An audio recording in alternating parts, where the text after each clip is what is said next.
El hombre conocido por la historia como Jean Bedel Bokassa nació el 22 de febrero de 1921 en Bobangui, una pequeña aldea situada en las profundidades de la selva ecuatorial africana, en lo que entonces era el territorio colonial francés de Ubangui-Chari. Este territorio, que hoy conocemos como la República Centroafricana, era en aquella época una de las colonias más remotas, pobres y brutalmente explotadas del vasto imperio colonial francés en África. Bobangui era poco más que un conjunto de chozas dispersas a lo largo de las orillas del río Ubangui, uno de los principales afluentes del poderoso río Congo. La aldea no tenía electricidad, agua corriente, escuelas ni hospitales. Sus habitantes vivían de la agricultura de subsistencia, la pesca y la recolección de productos forestales, tal como lo habían hecho sus ancestros durante generaciones incontables. Era un lugar olvidado por el mundo, donde el tiempo parecía haberse detenido y donde la presencia del colonizador francés se sentía principalmente a través de los impuestos que debían pagarse y el trabajo forzado que frecuentemente se exigía. El padre de Jean Bedel era Mindogon Mkbundulu, un hombre que ocupaba una posición de cierta importancia en la estructura tradicional de la tribu Mbaka. Mindogon era lo que podría describirse como un jefe menor o subjefe de la aldea, una figura de autoridad local que servía de intermediario entre su comunidad y las autoridades coloniales francesas. Esta posición le otorgaba cierto prestigio, pero también lo colocaba en una situación delicada, atrapado entre las demandas de sus superiores coloniales y las necesidades de su pueblo. La madre de Jean Bedel era Marie Yokowo, una de las varias esposas de Mindogon, pues la poligamia era una práctica común y aceptada en la cultura mbaka. Marie era una mujer del pueblo, dedicada a las labores domésticas y agrícolas que constituían el trabajo cotidiano de las mujeres de la aldea. Poco más se sabe de ella, pues las crónicas coloniales rara vez se molestaban en documentar las vidas de las mujeres africanas. Jean Bedel fue uno de los 12 hijos que Mindogon tuvo con sus diversas esposas. En una familia tan numerosa, los recursos y la atención debían repartirse entre muchos, y los niños crecían en un ambiente de relativa austeridad incluso para los estándares de la aldea. Sin embargo, como hijo de un jefe local, Jean Bedel gozaba de cierto estatus que lo distinguía de los niños de familias comunes. La infancia de Bokassa estuvo marcada por una tragedia devastadora que definiría el curso de su vida. En 1927, cuando Jean Bedel tenía apenas 6 años de edad, su padre Mindogon fue arrestado por las autoridades coloniales francesas.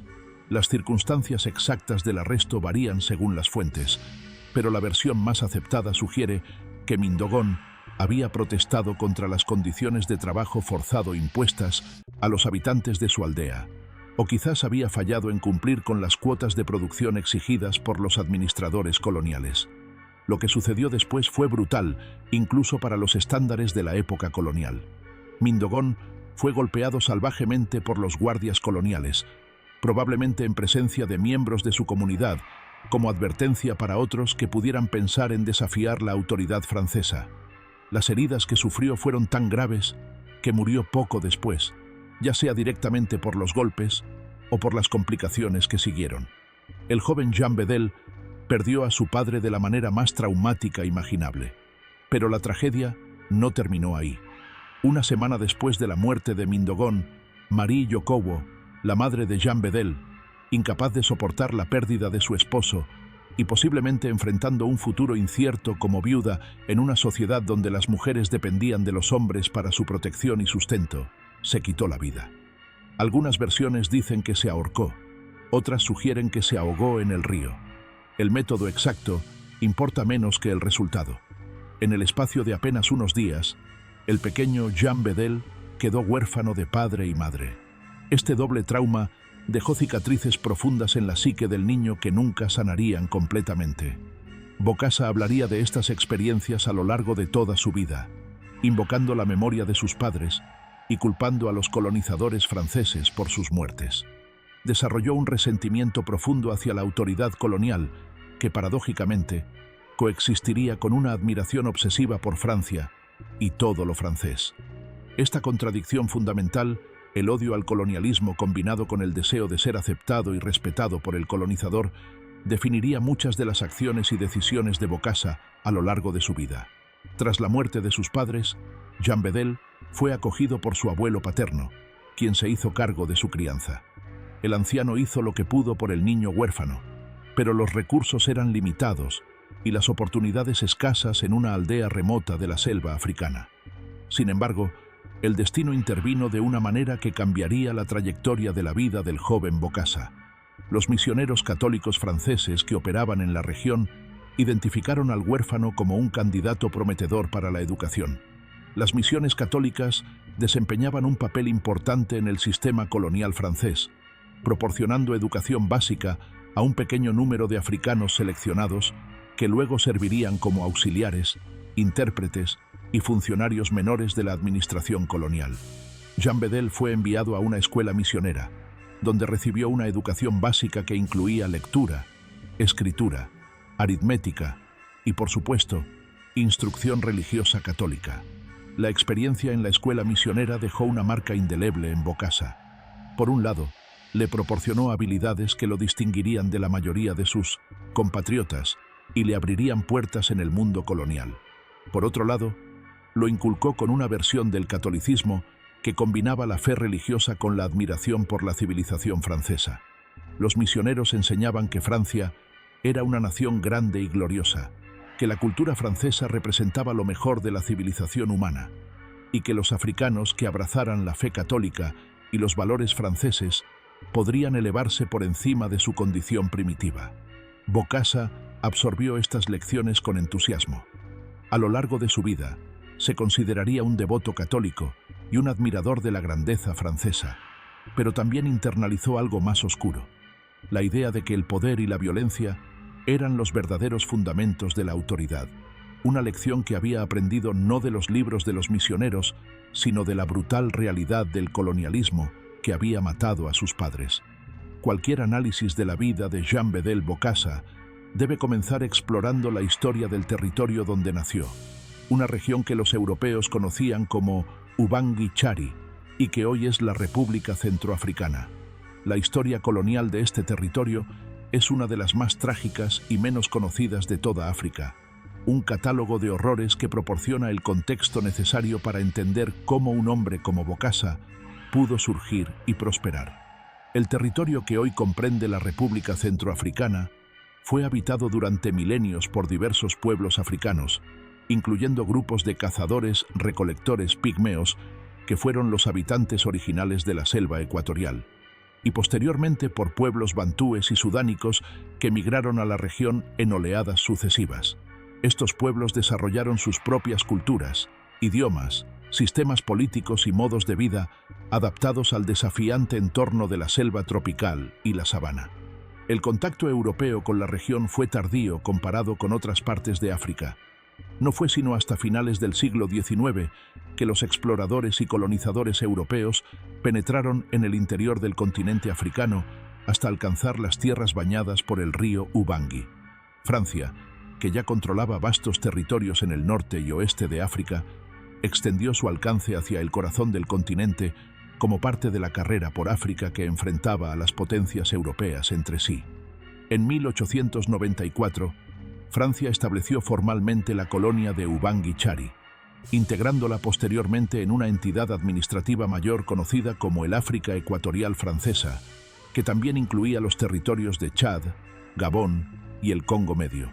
Ubangui-Chari era, con diferencia, el territorio más pobre, más aislado y menos desarrollado de esta federación colonial. El sistema colonial francés en Ubangui-Chari fue particularmente brutal.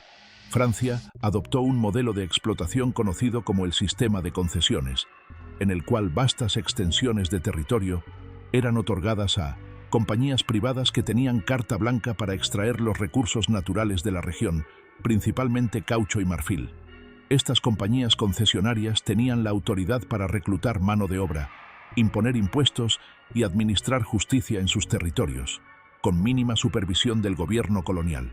El resultado fue un régimen de terror que rivalizaba en brutalidad con el infame Estado Libre del Congo de Leopoldo II de Bélgica, cuyas atrocidades han sido mejor documentadas. Los habitantes de Ubangui-Chari fueron sometidos a trabajo forzado en condiciones inhumanas. Los que no cumplían con las cuotas de recolección de caucho eran castigados con mutilaciones, azotes y ejecuciones. Aldeas enteras eran destruidas si se resistían. Las mujeres y los niños eran tomados como rehenes para forzar a los hombres a trabajar.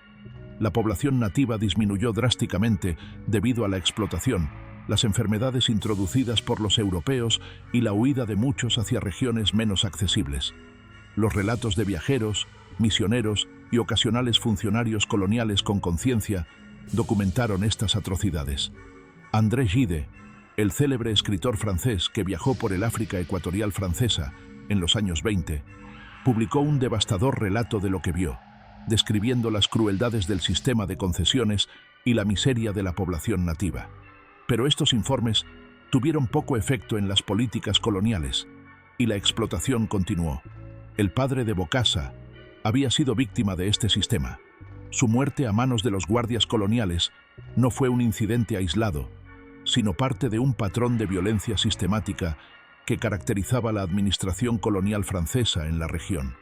El joven Jean Bedel creció en un mundo donde la violencia de los poderosos contra los débiles era la norma, donde la brutalidad era el lenguaje del poder y donde la vida humana tenía poco valor a los ojos de quienes controlaban el sistema.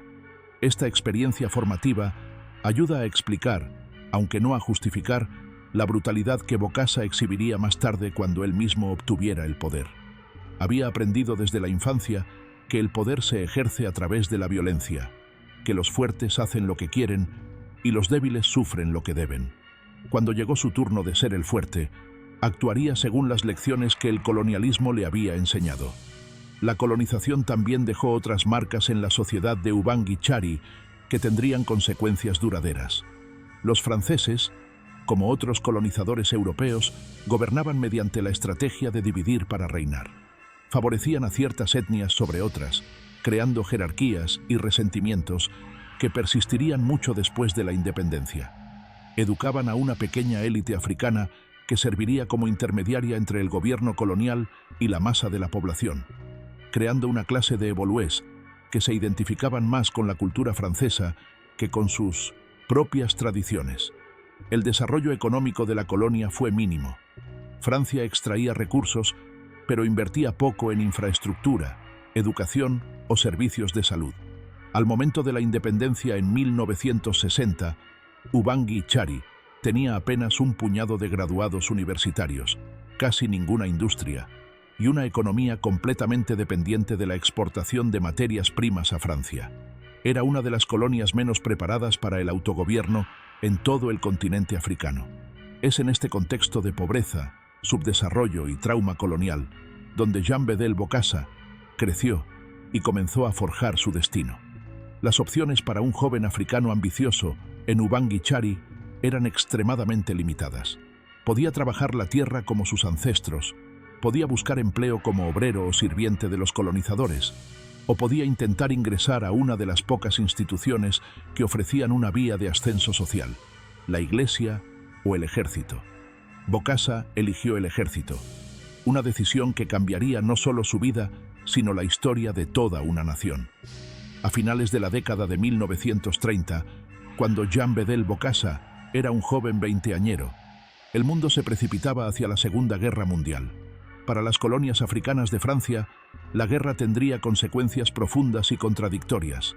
Por un lado, intensificaría la explotación colonial a medida que la metrópoli demandaba más recursos para el esfuerzo bélico. Por otro lado, abriría nuevas oportunidades para los africanos que estuvieran dispuestos a servir en las Fuerzas Armadas francesas. En 1939, Jean Bedel Bokassa se alistó en el ejército colonial francés. Tenía 18 años de edad y pocas alternativas mejores. El ejército ofrecía un salario regular, comida, alojamiento y la posibilidad de ver el mundo más allá de las fronteras de su aldea natal. También ofrecía algo que Bokassa anhelaba profundamente: respeto y estatus. Un soldado africano en el ejército francés, aunque subordinado a los oficiales blancos, ocupaba una posición superior a la de los civiles colonizados. Bokassa fue asignado inicialmente a unidades locales en el África ecuatorial francesa, donde recibió entrenamiento militar básico y comenzó a familiarizarse con la estructura y la disciplina del ejército. Demostró ser un soldado capaz y entusiasta, dispuesto a seguir órdenes y ansioso por demostrar su valía. Sus superiores notaron su dedicación y comenzaron a asignarle responsabilidades adicionales. Cuando Francia cayó ante la Alemania nazi en junio de 1940, el imperio colonial francés se dividió. Algunas colonias permanecieron leales al gobierno de Vichy, el régimen colaboracionista instalado por los alemanes. Otras, especialmente en el África ecuatorial francesa, se unieron a la Francia libre del general Charles de Gaulle, que continuaba la lucha contra los nazis desde el exilio. Ubangui Chari se alineó con la Francia libre, y Bokassa, junto con muchos otros soldados coloniales, se encontró luchando bajo la bandera de Gaulle. Esta asociación con de Gaulle y la Francia libre tendría consecuencias importantes para la carrera posterior de Bokassa. A lo largo de su vida, invocaría repetidamente su servicio a la Francia libre como prueba de su lealtad a Francia y de su derecho a ser tratado como un igual por los franceses.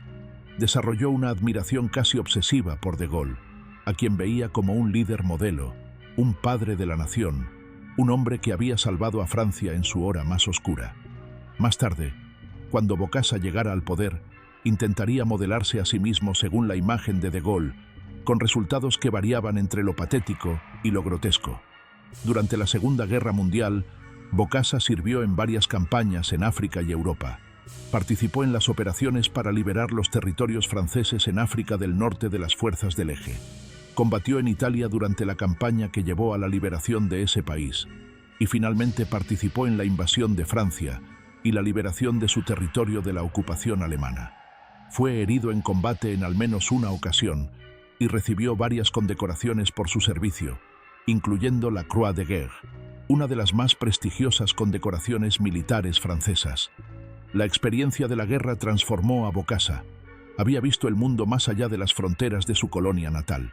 Había luchado junto a soldados de diversas nacionalidades. Había demostrado su valor en el campo de batalla y había sido reconocido por ello. También había observado cómo funcionaba el poder militar, cómo los comandantes tomaban decisiones de vida o muerte, cómo la disciplina y la fuerza podían doblegar la resistencia del enemigo. Estas lecciones se grabarían profundamente en su mente. Después de la guerra, Bokassa decidió hacer carrera en el ejército.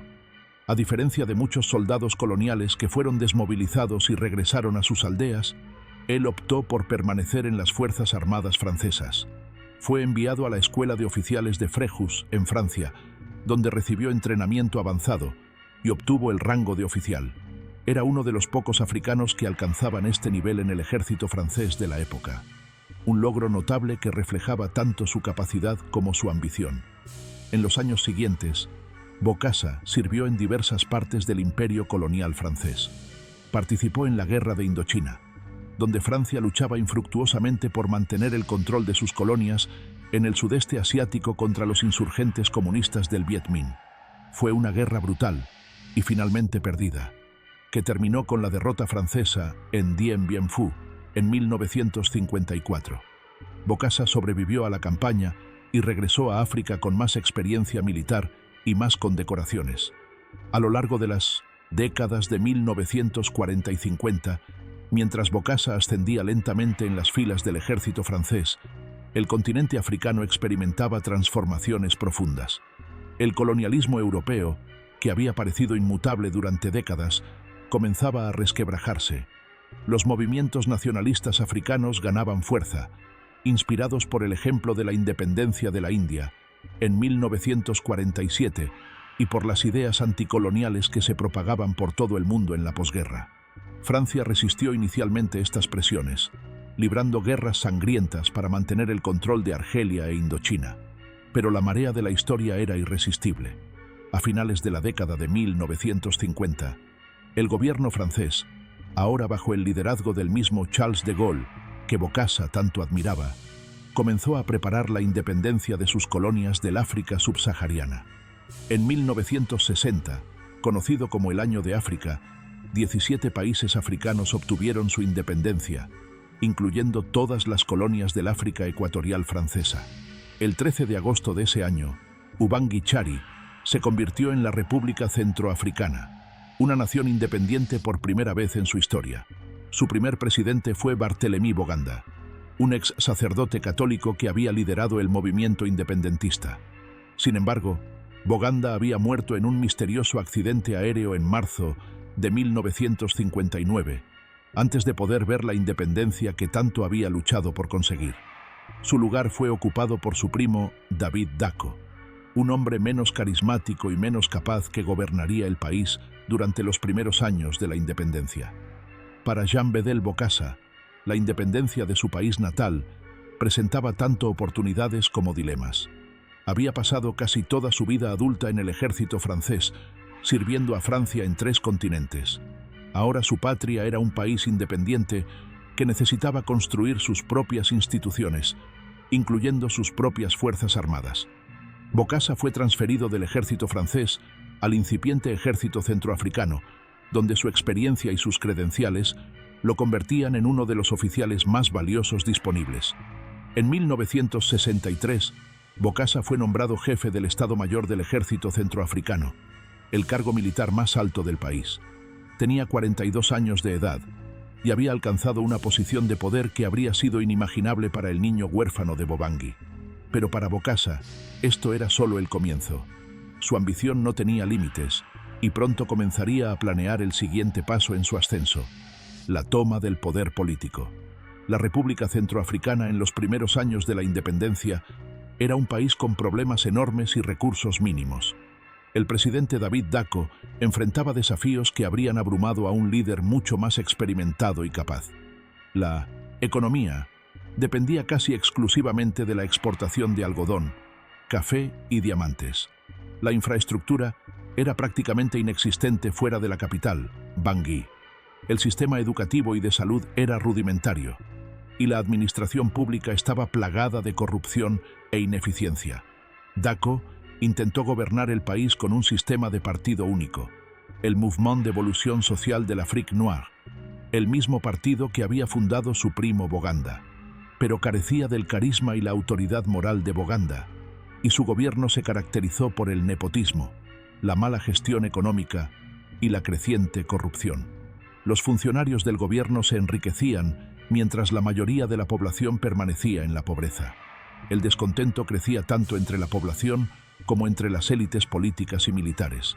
Jean Bedel Bokassa observaba todo esto con ojo crítico y calculador. Como jefe del ejército, tenía acceso a información privilegiada sobre la situación del país y sobre las intrigas dentro del gobierno. Cultivaba relaciones con oficiales descontentos, con políticos marginados, con cualquiera que pudiera ser útil para sus ambiciones, y mantenía su conexión con Francia, que seguía siendo la potencia dominante en la región, y cuyo apoyo sería esencial para cualquier cambio de gobierno. A finales de 1965, la situación del gobierno de Dacko se había vuelto insostenible. La economía estaba en crisis. Los trabajadores públicos llevaban meses sin cobrar sus salarios. Las protestas y huelgas se multiplicaban. Y para empeorar las cosas, Dacko había comenzado a coquetear con China, buscando diversificar las relaciones exteriores del país y reducir la dependencia de Francia. Este acercamiento a Beijing alarmó a los franceses y a los estadounidenses, que veían cualquier influencia comunista en África como una amenaza inaceptable en el contexto de la Guerra Fría. En este clima de crisis y descontento, Jean Bedel Bokassa decidió actuar. En la noche del 31 de diciembre de 1965, mientras el mundo celebraba el Año Nuevo, las tropas leales a Bokassa se desplegaron por Bangui. Ocuparon los edificios gubernamentales, la estación de radio, el aeropuerto y otros puntos estratégicos. El presidente Dacko fue arrestado en su residencia sin que se disparara un solo tiro. Para cuando amaneció el 1 de enero de 1966, Jean Bedel Bokassa era el nuevo dueño de la República Centroafricana. El golpe de Estado fue recibido con indiferencia por la mayoría de la población, que tenía poca lealtad hacia Dacko y que esperaba que cualquier cambio fuera para mejor. Francia, aunque oficialmente lamentó la ruptura del orden constitucional, en la práctica se apresuró a reconocer al nuevo gobierno. Bokassa era un hombre con el que podían trabajar, un militar entrenado por ellos, un veterano que había derramado su sangre por Francia. Mucho mejor él que un Dacko coqueteando con los chinos. En sus primeras declaraciones como jefe de Estado, Bokassa prometió restaurar el orden, combatir la corrupción y trabajar por el bienestar del pueblo centroafricano. Disolvió el Parlamento y el Partido Único de Daco, pero prometió que eventualmente restauraría la democracia una vez que la situación del país se estabilizara. Pocas personas creyeron estas promesas, pero muchos estaban dispuestos a darle una oportunidad. David Daco fue inicialmente encarcelado, pero posteriormente Bokassa lo liberó y lo mantuvo cerca, utilizándolo ocasionalmente como figura decorativa cuando necesitaba dar una apariencia de legitimidad a su gobierno. Era un patrón que Bokassa repetiría: humillar a sus rivales, pero mantenerlos vivos, al menos mientras le fueran útiles o no representaran una amenaza seria. Los primeros años del gobierno de Bokassa fueron relativamente moderados comparados con lo que vendría después. Implementó algunas reformas administrativas, intentó mejorar la infraestructura del país y mantuvo relaciones cordiales con Francia, que seguía proporcionando ayuda económica y apoyo diplomático. Bokassa viajaba frecuentemente a París, donde era recibido con los honores correspondientes a un jefe de Estado aliado. Cultivaba especialmente su relación con Charles de Gaulle, a quien consideraba su mentor y modelo a seguir. Pero gradualmente, la verdadera naturaleza de Bokassa comenzó a revelarse. El poder absoluto que había adquirido alimentaba sus peores instintos: su megalomanía, su crueldad, su desconfianza paranoica de todos los que lo rodeaban. Comenzó a acumular títulos grandilocuentes. Se nombró a sí mismo presidente vitalicio en 1972. Desarrolló un culto a la personalidad que exigía que su imagen estuviera en todos los lugares públicos. Y comenzó a tratar a sus opositores, reales o imaginarios, con una brutalidad cada vez mayor. Las purgas dentro del gobierno y el ejército se volvieron frecuentes. Cualquiera que Bokassa percibiera como una amenaza era arrestado, torturado y frecuentemente ejecutado. Los métodos de tortura utilizados por el régimen eran espantosos: golpizas brutales, descargas eléctricas, mutilaciones, alimentación forzada con vidrio molido. Bokassa personalmente participaba en algunas de estas sesiones de tortura, disfrutando del sufrimiento de sus víctimas. La cárcel de Ngarakba, en las afueras de Bangui, se convirtió en sinónimo de horror. Prisioneros políticos, criminales comunes y cualquiera que cayera en desgracia con el régimen eran enviados allí, donde las condiciones eran inhumanas y donde muchos morían de hambre, enfermedad o tortura. Las ejecuciones eran frecuentes y a menudo públicas, diseñadas para aterrorizar a la población y disuadir cualquier pensamiento de resistencia. Bokassa también comenzó a exhibir un comportamiento cada vez más errático y extravagante. Su vida personal era un caos de matrimonios múltiples, amantes incontables e hijos repartidos por todo el país y más allá. Se casó legalmente con varias mujeres a lo largo de su vida, aunque el número exacto es difícil de determinar debido a la confusión entre matrimonios legales, tradicionales y uniones de hecho. Algunas fuentes sugieren que tuvo más de una docena de esposas y más de 50 hijos. Su gusto por el lujo se volvió legendario. Mientras la mayoría de sus compatriotas vivían en la pobreza más abyecta, Bokassa acumulaba palacios, automóviles de lujo, joyas y obras de arte. Importaba champán y caviar de Francia. Vestía uniformes militares cubiertos de medallas, muchas de las cuales se había otorgado a sí mismo. Desarrolló una fijación particular con Napoleón Bonaparte, otro hombre de orígenes humildes que había llegado a gobernar un imperio, y comenzó a coleccionar memorabilia napoleónica obsesivamente.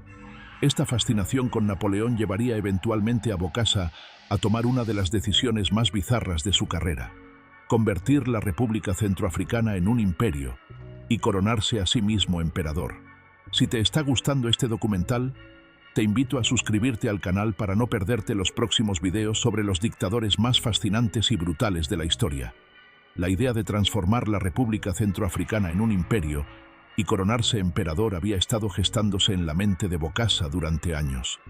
Admiraba profundamente a Napoleón Bonaparte, el corso de orígenes humildes que se había coronado emperador de los franceses en 1804. Bokassa veía paralelos entre su propia vida y la de Napoleón. Ambos habían surgido de la nada. Ambos eran militares que habían conquistado el poder político. Ambos habían transformado sus países mediante la fuerza de su voluntad. En la mente cada vez más delirante de Bokassa, convertirse en emperador era simplemente el siguiente paso lógico en su trayectoria.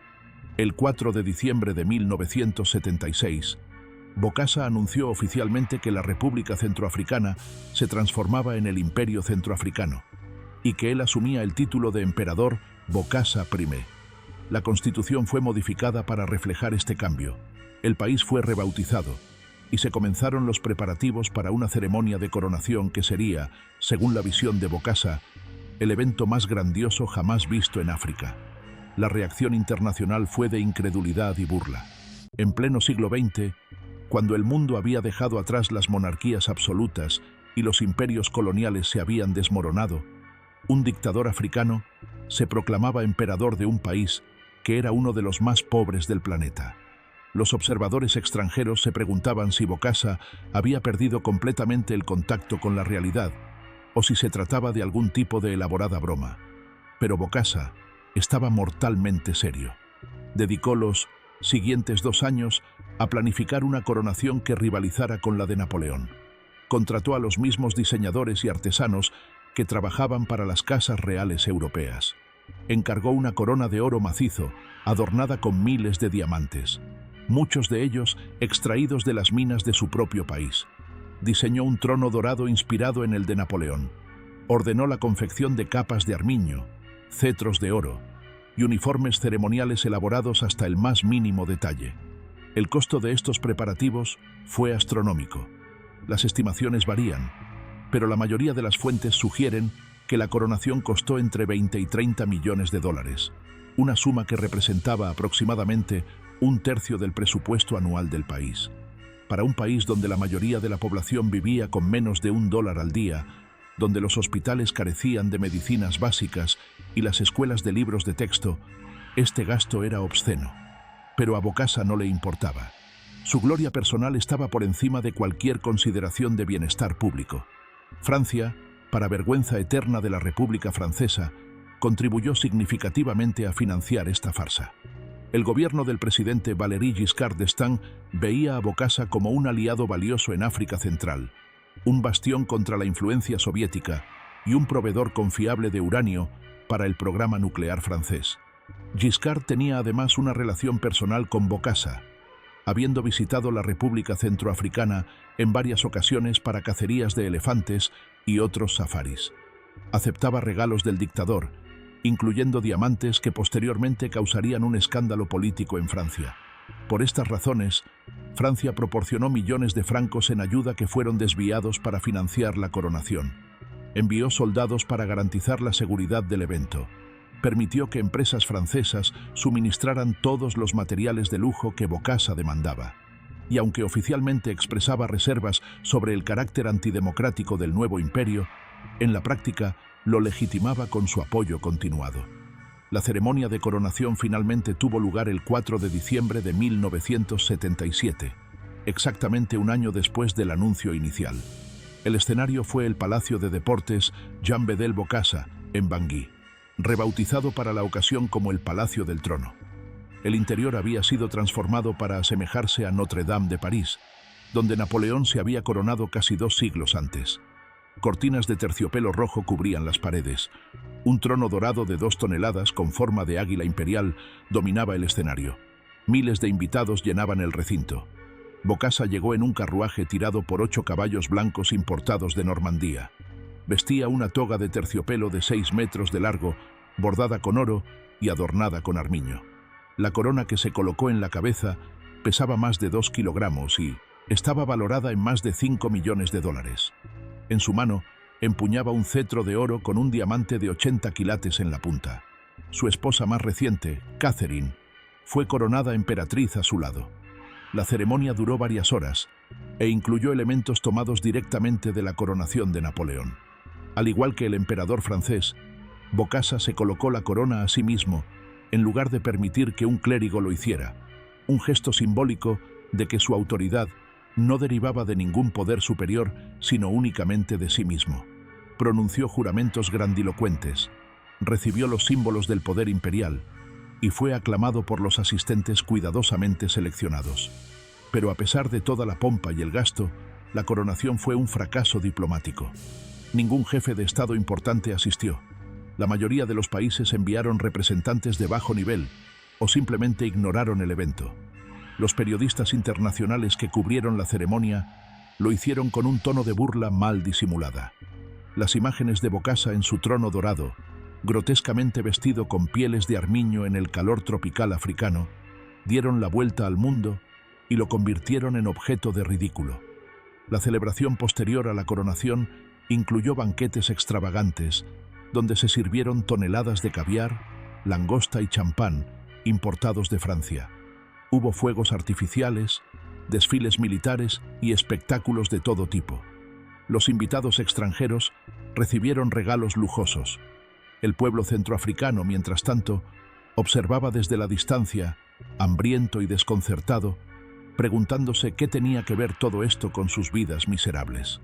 Después de la coronación, el comportamiento de Bokassa se volvió aún más errático y brutal. El título de emperador pareció convencerlo de que estaba literalmente por encima de todas las leyes humanas y divinas. Sus demandas se volvieron más absurdas, su paranoia más intensa, su crueldad más desenfrenada. Uno de los aspectos más perturbadores del régimen de Bokassa, y el que más contribuyó a su infamia internacional, fueron las persistentes acusaciones de canibalismo.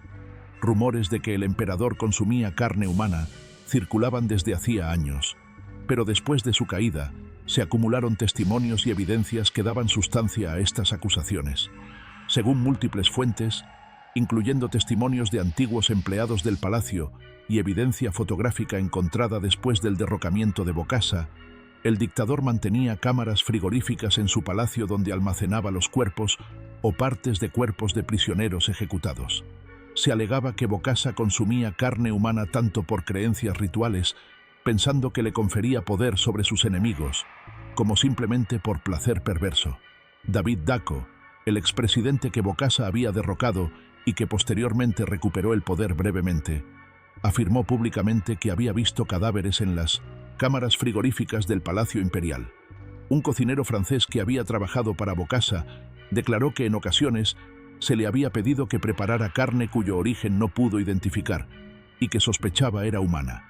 Periodistas que investigaron después de la caída del régimen encontraron fotografías y otros materiales que parecían corroborar las acusaciones. Bokassa siempre negó las acusaciones de canibalismo, calificándolas como mentiras fabricadas por sus enemigos para desacreditarlo. Sus defensores argumentaban que las acusaciones eran parte de una campaña de propaganda diseñada para justificar su derrocamiento y demonizarlo ante la opinión pública internacional. La verdad completa probablemente nunca se conocerá, pero la evidencia circunstancial es perturbadora y ha contribuido a que Bokassa sea recordado como uno de los dictadores más grotescos de la historia. Lo que es indiscutible es que el régimen de Bokassa fue responsable de numerosas atrocidades que no requieren acusaciones de canibalismo para horrorizarnos. Las ejecuciones sumarias, las torturas sistemáticas, las desapariciones forzadas, la represión brutal de cualquier disidencia. Todo esto está ampliamente documentado y no admite controversia.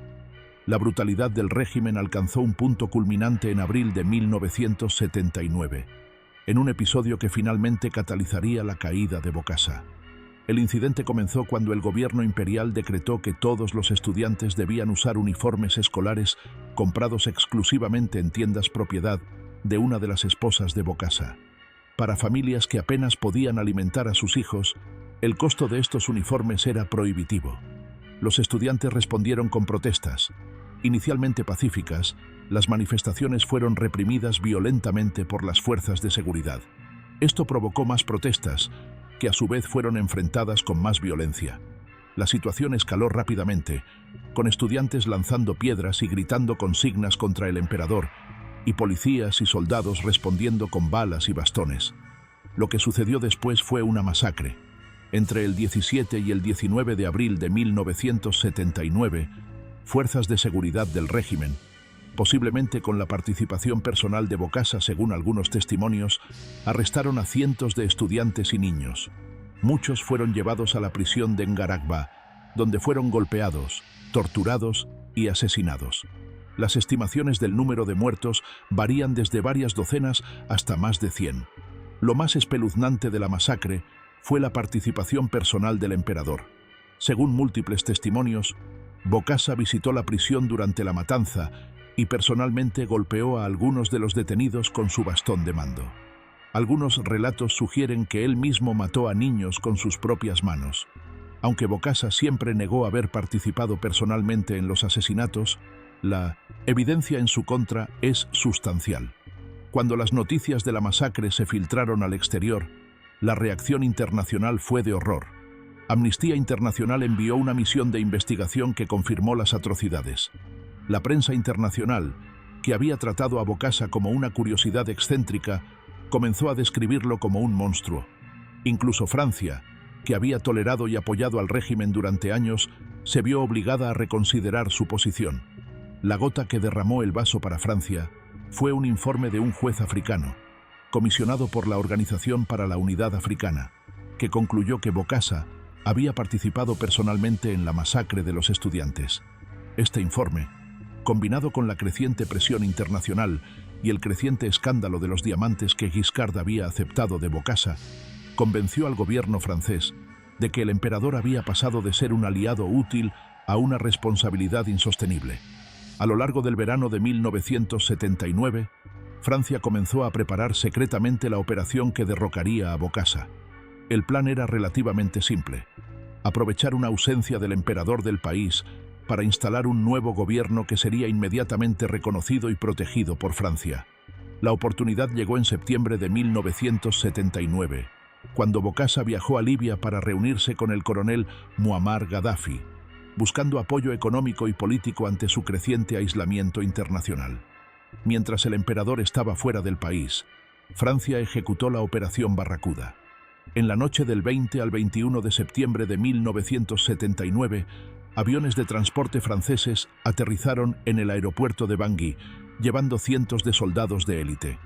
Las tropas francesas, operando en coordinación con oficiales centroafricanos descontentos, rápidamente tomaron el control de la capital. No hubo resistencia significativa. La Guardia Imperial, que supuestamente era leal a Bokassa, se disolvió ante la presencia de las fuerzas francesas. David Dacko, el mismo hombre que Bokassa había derrocado casi 14 años antes, fue sacado del retiro y reinstalado como presidente. En un discurso radiofónico, anunció el fin del imperio y la restauración de la república. La farsa imperial había terminado. Bokassa, varado en Libia, reaccionó con furia e incredulidad.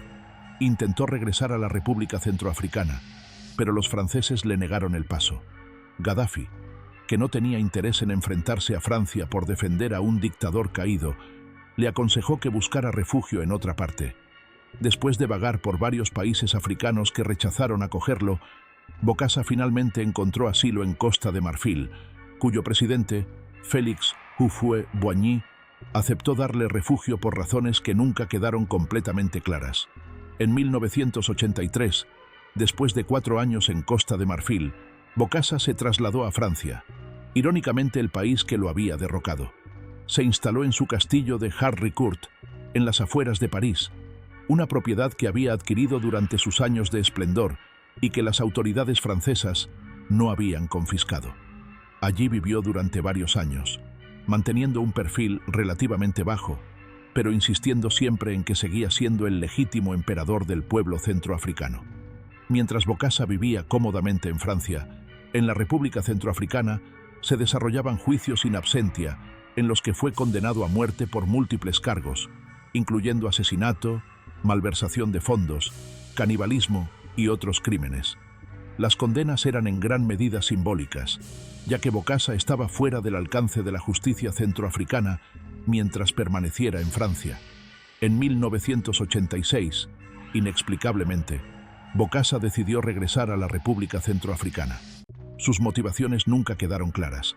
Algunos sugieren que estaba convencido de que el pueblo centroafricano lo recibiría como a un héroe y lo restauraría en el poder. Otros creen que simplemente estaba aburrido del exilio y echaba de menos su tierra natal. Otros más especulan que había perdido contacto con la realidad y no comprendía el peligro en que se ponía. Sea cual fuera la razón, el 23 de octubre de 1986, Bokassa abordó un vuelo comercial y regresó a Bangui. Fue arrestado inmediatamente al bajar del avión. No hubo multitudes aclamándolo. No hubo levantamiento popular en su favor. Simplemente fue llevado a la cárcel que él mismo había construido y donde tantos de sus enemigos habían sufrido y muerto. El juicio de Jean Bedel Bokassa fue uno de los procesos judiciales más espectaculares en la historia africana. Comenzó en diciembre de 1986 y se prolongó durante 6 meses. Bokassa enfrentó 14 cargos, incluyendo asesinato, complicidad en asesinato, canibalismo, malversación de fondos públicos, fraude y otros delitos. A lo largo del juicio, Bokassa se defendió vigorosamente, negando todas las acusaciones.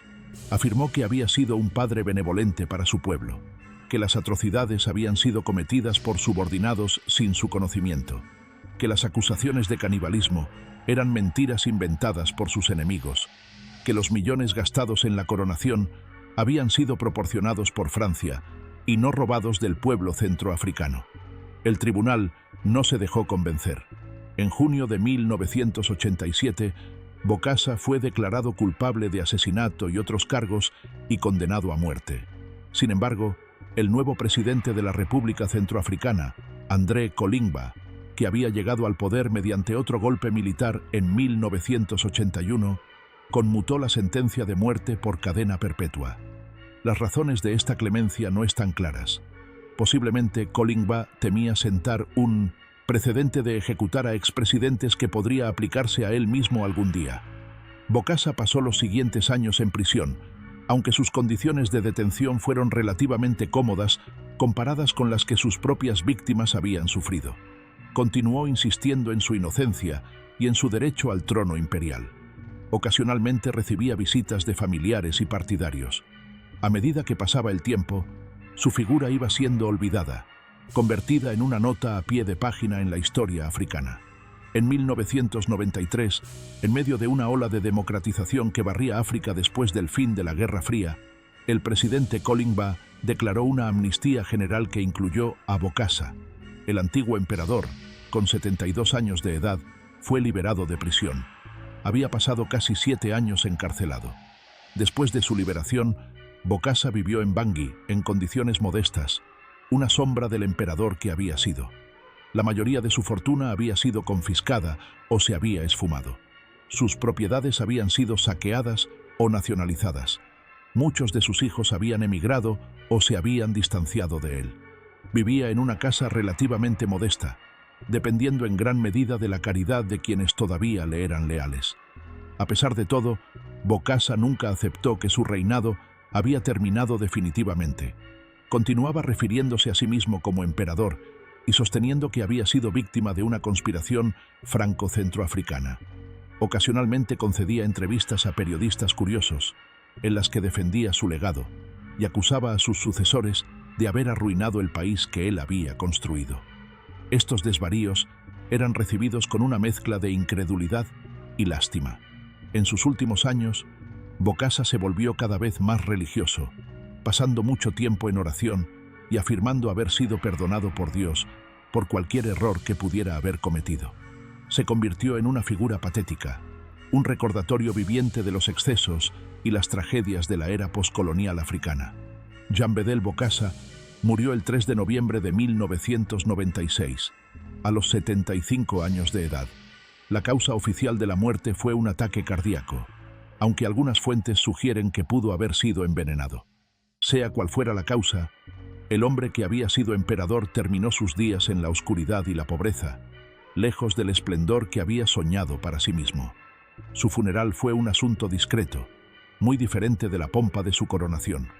Fue enterrado en su aldea natal de Bobangui, cerrando un círculo que había comenzado 75 años antes, cuando nació en ese mismo lugar como el hijo de un jefe menor de una tribu remota de la selva africana. El legado de Jean Bedel Bokassa es uno de los más complicados de la historia africana moderna.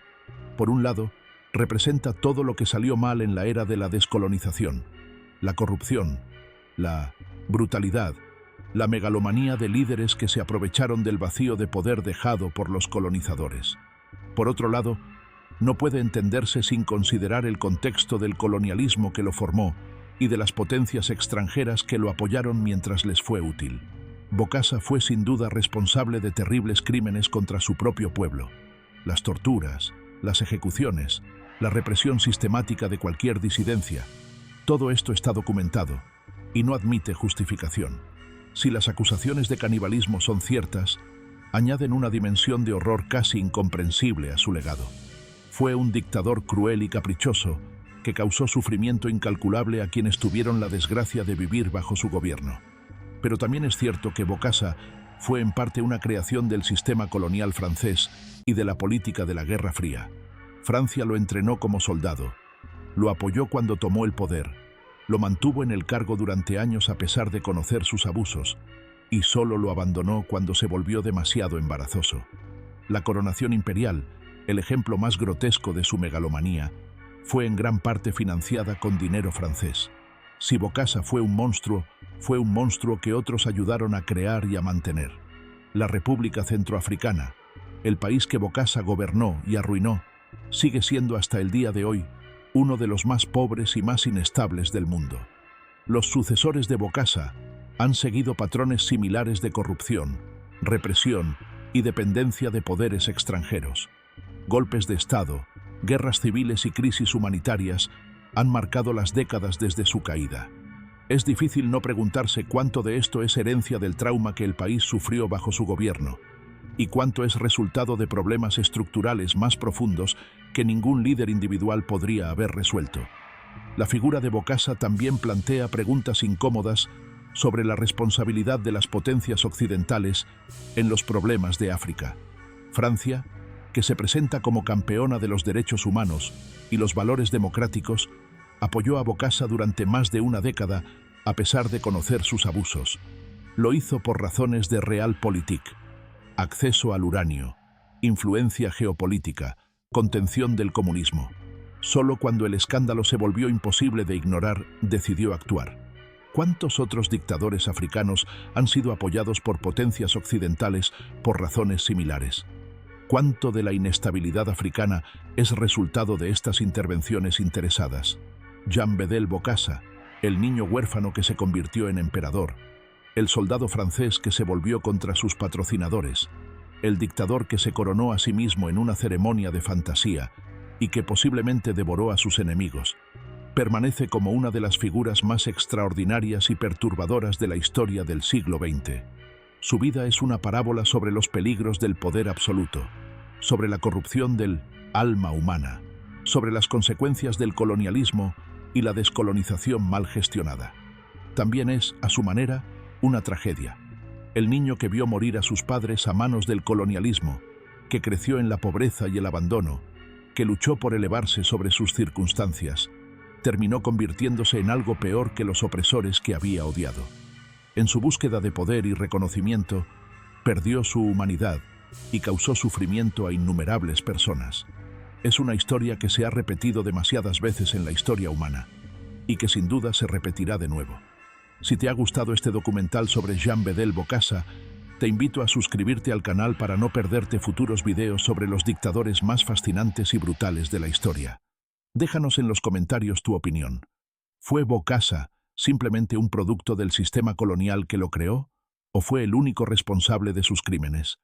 ¿Y qué nos dice su historia sobre los peligros del poder sin control y las responsabilidades de las potencias extranjeras en los asuntos de naciones más débiles? Gracias por acompañarnos en este recorrido por una de las páginas más oscuras y extrañas de la historia africana moderna.